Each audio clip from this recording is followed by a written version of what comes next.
brother what you love for yourself. Likewise, in the Jewish scriptures and in other scriptures as well. So the understanding is treat people the way that you want to be treated.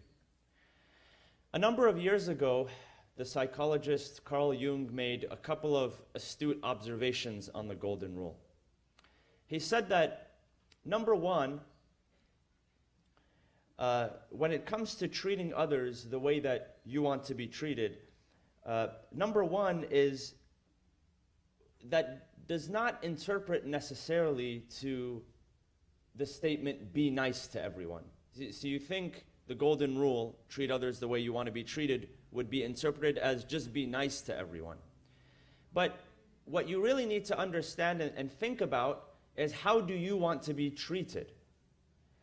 Think, for instance, how would you want someone to treat your child? Would you want everyone to just be nice to them all the time throughout their entire life?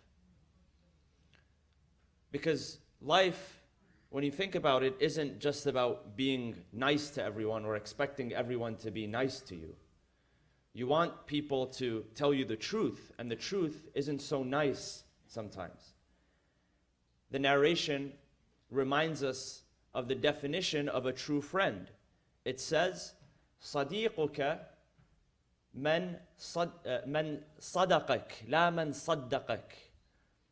Your true friend is the person that will tell you the truth, that will give you the truth, not the one who is going to believe everything you say and nod yes and, be nice to you. So this is one observation that he had, that the Golden Rule doesn't really mean what you think it means on the surface. And number two is that it's not a command as much as it is an equation. What does that mean? That means in an equation, you would do to one side what you would do to the other side. So if you are going to treat people in a way that is honorable, is generous, is kind, is preserving, what that means is that you would also have to treat yourself in that way. And that's where a lot of people lack and fall behind, is in the notion of what is today commonly known as self-care. Taking care of yourself so that you have the capacity to be able to pour into others and take care of others. And there are a number of studies which have been done as to why people don't really take care of themselves that much, and why they would rather take care of someone else or something else better than they take care of their own self. So studies show, for instance, that a person goes to a doctor and there's a certain percentage of people that they get prescribed a certain treatment or a certain medication, and a certain percentage of them won't get the medication, and then those that do, a certain percentage of them won't even take the medication. Now, there are many factors that are involved. Sometimes it's, skepticism from doctors, not believing that they have your own best interest in mind, or the idea that you know yourself better than the doctor knows you. You feel your symptoms better than the doctor who doesn't feel your symptoms at all. But sometimes it's just a matter of the fact that we won't care for ourselves in the way that we care for others, because some of those very same people, they'll take care of others, and they'll take care of children, or they'll take care of pets better than they'll take care of themselves, or better than they'll take care of other people. So, a prime example of that, there was a lady who was very well known in the 80s and 90s, and she was a very wealthy real estate developer in New York. Her name was Leona Helmsley. Maybe some of you are familiar with that name. In the news, they referred to her as the Queen of Mean. They say that she was a very mean individual. And so when she passed away, and she left behind, of course her husband had passed away before her, so she had inherited from her husband, and then she passed away, she left behind billions of dollars. And when they opened up her will, they found that she had, some of her family members, a couple of her grandchildren, had excluded completely from the will, meaning that they'll received nothing. A couple of her grandchildren received a generous amount. But the part that was pretty interesting, that caught the attention of the media, was that she had willed to her dog, she had a little dog, she had willed $12 million she had left behind. And she had placed the dog under the care of one of her assistants, and the assistant was to receive a salary of $60,000 a year on top of his other salary just to take care of the dog. And the judge looked at it and said, this isn't fair, 12 million is too much, so he reduced it to a very small amount of $2 million. And the dog didn't really live for more than 3 years. But 2 of her grandchildren were completely excluded and ousted, which shows the fact that sometimes we'll care for something like, now I'm not saying don't abuse animals or anything like that, but it shows you that psychologically sometimes we would rather tend to an animal, a pet, more than we would tend to family members. And sometimes even to ourselves. So taking the golden rule into perspective and treating people the way you want to be treated, well, you have to ask yourself, how do I want to be treated? It's not just go out and be nice and take care of everyone while I don't take care of myself, because that becomes a recipe for disaster. It becomes a recipe for resentment. I was speaking to a gentleman yesterday, and he was saying that, I do so much good for my employees and the people that I work with. I take care of them financially, and they never reciprocate it, and sometimes they reciprocate it with animosity or judgment, and it's beginning to cause resentment in me. I'm beginning to resent some of the people that I work with, and that's a very dangerous place to be. So one of the reasons why we tend to take care of other people better than we take care of ourselves is because many people, they really don't have a self-image which is healthy enough for them to love themselves. Why? You realize that when it comes to criticism, you are your worst critic. Nobody will criticize you more than you criticize yourself. Why? Because you know yourself. You've lived your past. You've lived with all the challenges. You've lived with all the hang-ups. You've lived with all of the wrong things that you've done. So when you come across someone, they don't necessarily see all of the they haven't necessarily witnessed all of the, so-called evil that you have done in the world. It's veiled from them. And however, yourself, you've lived with that. And so you're able to recall your memory. And because of that, people don't really like themselves. So they'll treat other people better than they'll treat themselves. There are certain things that, even when we read in the dua, that are veiled even from the angels. We read in Dua Kumail, وَكُنْتَ أَنْتَ الرَّقِيبَ عَلَيَّ مِنْ وَرَائِهِمْ وَالشَّاهِدَ لِمَا خَفِيَ عَنْهُمْ. That, oh Allah, that you were the Raqib. Raqib is the observer, the witness, to everything that had been veiled even from the angels. So there are some things that even the angels don't see about us, that only God sees, and only you see. And so you have to live with that. And many people, because of what they've gone through, and the decisions that they're not very proud of, they don't really like themselves. And because they don't like themselves, they'd rather treat someone else or something else better than they'll treat themselves. So all of this ties into, and what I really want to talk about is expectations. Because a big part of what people struggle with is unfulfilled expectations. And people have expectations from themselves, but because of all of these barriers, they're never able to fulfill the expectations that they set for themselves. So the Quran reminds us in chapter number 15, verse 88, وَلَا تَمُدَّنَّ عَيْنَيْكَ إِلَى مَا مَتَّعْنَا بِهِ أَزْوَاجًا مِّنْهُمْ. And this is a speech or a discourse to the Prophet. وَلَا تَحْزَنْ عَلَيْهِمْ وَاخْفِضْ جَنَاحَكَ لِلْمُؤْمِنِينَ. That, Ya Rasulullah, first of all, do not stretch your eyes to the material enjoyments that we have given these people. Who are these people? The people of Quraysh, the elders of Quraysh. Also, وَلَا تَحْزَنْ عَلَيْهِمْ. Do not be sad for them.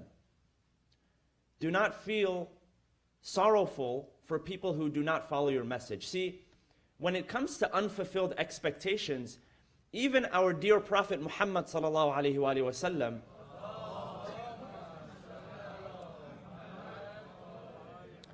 even him, his blessed self, he had certain expectations.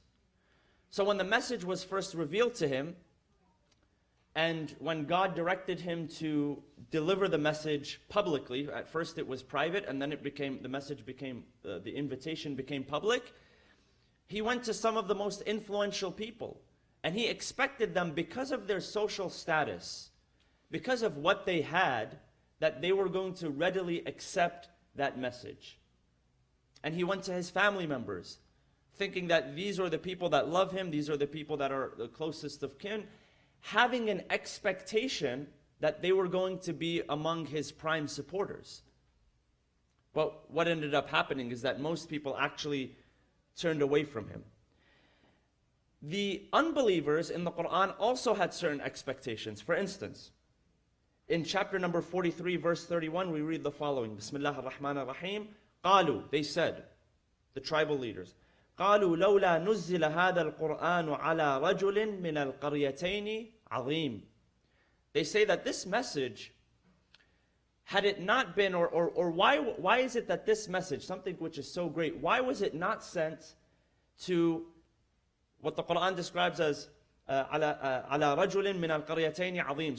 So there are two qura, there are two villages, there are two towns. One is Mecca and one is Ta'if. And each one of them had a great man, meaning a great leader. And commentators tell us that in Mecca it was Al-Walid ibn Mughira, and in Al-Ta'if it was Urwa ibn Mas'ud al-Thaqafi. So these were two prominent men, two prominent leaders, and their question was, why is it that this message, if it's something that's so great, why is it being sent to Muhammad? Sallu ala Muhammad wa ali Muhammad. Why is it being sent to someone who grew up poor, is an orphan, doesn't really have anything going for himself in terms of status or position, is not considered one of the elders? I mean, he had other attributes such as the fact that he was truthful, the fact that he was trustworthy. But in terms of status, in the eyes of people, he really didn't have anything going for him. That was an expectation. And see, much of our shortcomings come from expectations of ourselves, expectations of others, and sometimes even expectations that we have from Allah subhanahu wa ta'ala that remain unfulfilled. But anytime you have a certain expectation, you need to ask yourself, what is the source of that expectation? What is it that has prompted me to think that something should be the way it is? And that's where many people get disappointed, is because we aren't able to pinpoint the reason why we expect something to happen in a certain way. We become disappointed. We can't see the wisdom behind something. There was a book that someone gave me recently, and it was based off of statistics and observations and surveys that were done around people of wealth in this country, in the United States. And what the book was suggesting was that, you know, when you think of the idea of being a millionaire or being wealthy, you think someone who, for instance, drives a really nice car or lives in a really big home or spends in a certain way. But in reality, the vast majority of people who are millionaires or have wealth are people who, and they figured out 7 factors. One of those factors is that they live well below their means. They're not the people that are flashing their wealth. They're not the people out there that see themselves as high status. So they live not within their means, they live well below their means. There's an idea that not everything that you get you have to spend, and it's very interesting because they compare people with different salaries. And they show how some people who are making a very comfortable salary and income, sometimes, you know, upwards of $150,000, $200,000, maybe $250,000 a year, and this book, of course, was written in the 1990s, how people like that, at the end of the year, they end up broke. They end up broke because everything they get from one hand, they give away. They spend. Not give away, they spend. So they don't believe in investing. They don't believe in spending. They don't believe in giving to good causes which can actually grow your wealth. And whatever, by the way, whatever you can say about money, you can also say about time, because time is an equally as valuable, if not more valuable resource. That some people look at the end of the day and they say, where did my entire day go? And then that one day becomes 1 year, it becomes a week, it becomes a month, it becomes a year, it becomes a decade, which becomes an entire lifetime of where did my money go and where did my time go. So one of the things that they said, one of the factors, is that they live well below their means. This is one. And number two, they believe that financial independence is more important than displaying a high social status. It's more important to them. So the trouble with status and with outward appearance is expectations. And a lot of the times, expectations become unfulfilled when we don't understand the root of causes. So in managing expectations, there's this idea that, if you don't want to be, if you don't want your expectations to be unfulfilled, or if you never want to be disappointed by anyone, don't get close to anyone. And last week I spoke a little bit about the difference between independence and interdependence. How independence is the idea that I'm independent, I don't need anybody for anything, whereas interdependence is a form of independence, but also being able to live harmoniously with other people. Realizing that, yes, there is a need for other people.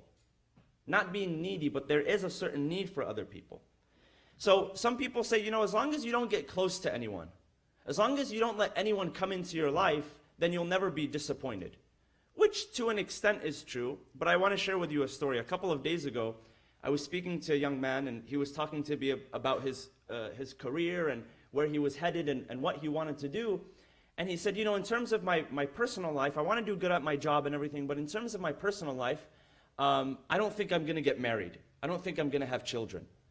I said, why? He said, I've been in a number of relationships and they haven't really turned out the way that I've wanted. I've been hurt a number of times. So I said, maybe I'm misjudging this guy's age. So I asked him, I said, how old are you?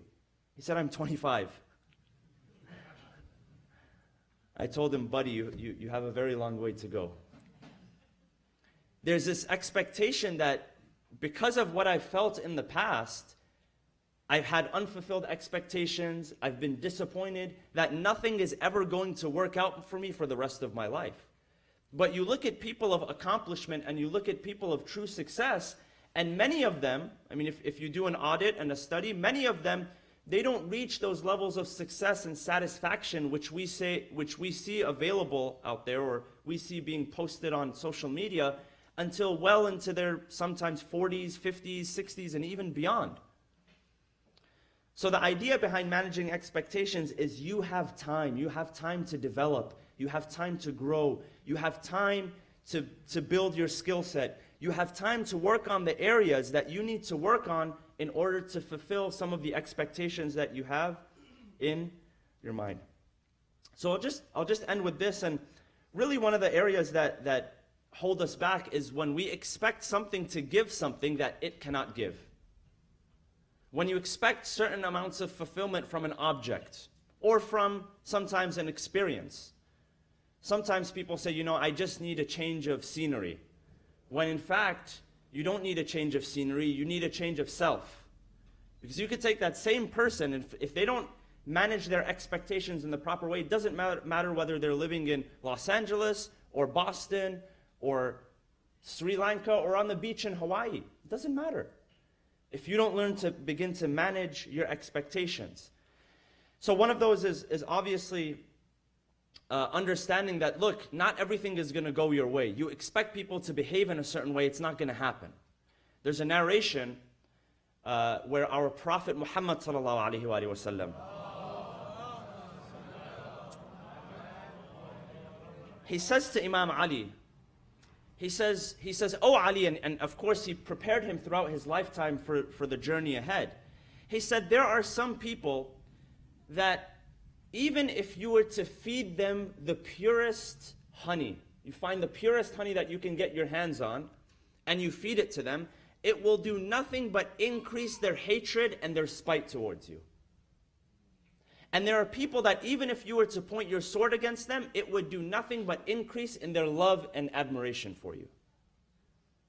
He set him up for the proper expectations. Not to go out and expect people to hate you and say, you know what, people are just, no, because sometimes we fall into that mindset and we say, okay, well, you know, and we fail to see our blind spot, and we fail to check our ego, because there are some areas that you can improve. But understand, when it comes to expectations from other people, not everybody is going to love you or respect you the way that you expect them to. And I'll just end with this very short snippet from the hadith of, it's the dua, the supplication of Abu Hamza Thumali. And towards the beginning of Imam Zayn al-Abidin alayhi salam, he says the following. He makes the following statement. He says, Alhamdulillah alladhi la ad'u ghayrah. He says, praise be to Allah, the one who I do not call upon anyone but Him. وَلَوْ دَعَوْتُ غَيْرَهُ لَمْ يَسْتَجِبْ لِي دُعَائِي. And if I was to do that, then my supplication, the answer to my supplication would not materialize. It would not come into fruition. So basically what he's saying here is that I don't expect from other people what I should only be expecting from Allah subhanahu wa ta'ala. So we ask Allah subhanahu wa ta'ala to allow us to manage our expectations, to turn our hearts and minds towards Him. Bismillah ar-Rahman ar-Rahim. Wal asri inna al-insana lafi khusr illa alladhina amanu wa amilu salihat wa tawasaw bil haqqi wa tawasaw bis sabr wa sallu ala Muhammad wa ali Muhammad.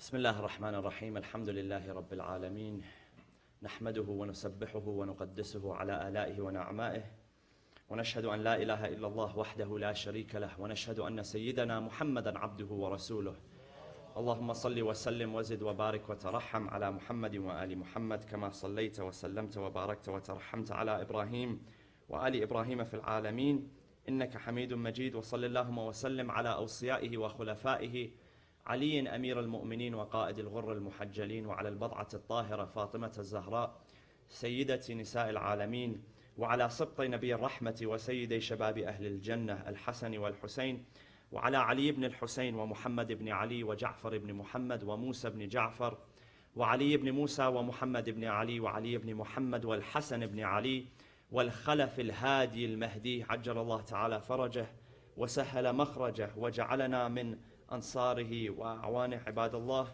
أوصيكم ونفسي بتقوى الله عز وجل.